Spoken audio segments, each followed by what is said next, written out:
Hi, welcome to this week's video blog at MonsterMortgage.ca. My name is Kristian Harris, and today I'm going to briefly speak to you about what I learned when I attended the Scotiabank Housing and Economic Outlook conference a few weeks ago. And it sounds very exciting. The panel was basically two economists from Scotiabank, as well as the president from Brookfield Real Estate Management Company. And interesting things. They talked about the condo market quite a bit, and they're speaking about Montreal, Vancouver, and Toronto. 15% of Canadians live in condos, and they expect that in the next 30 years, the condos being built will far outdo residential homes, single-family dwellings.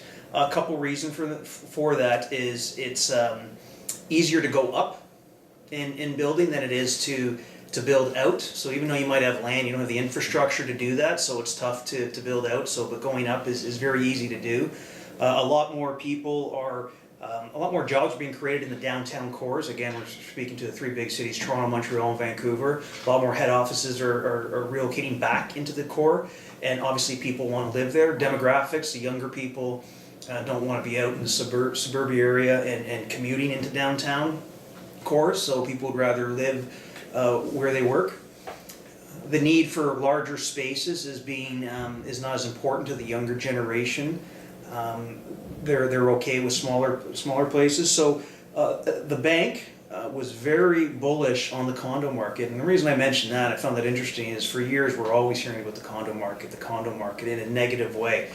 But I can tell you that one of the major banks is very, very excited about the condo market, because that's what's going to be built. And in the next 30 years, you're going to see a lot of condos. And we're at Midtown, Yonge and Eglinton, and there's nothing but condos going up. But banks are conservative by nature. They're not worried about the condo market at all. Other thing to quickly mention, economy, rates. Economists, both of them said that I would expect to see rates low for the next 2 to 3 years. That's not a big surprise. Reason being is our economy, Canada, is doing okay. U.S. doing okay is basically what I'm paraphrasing, but what they said.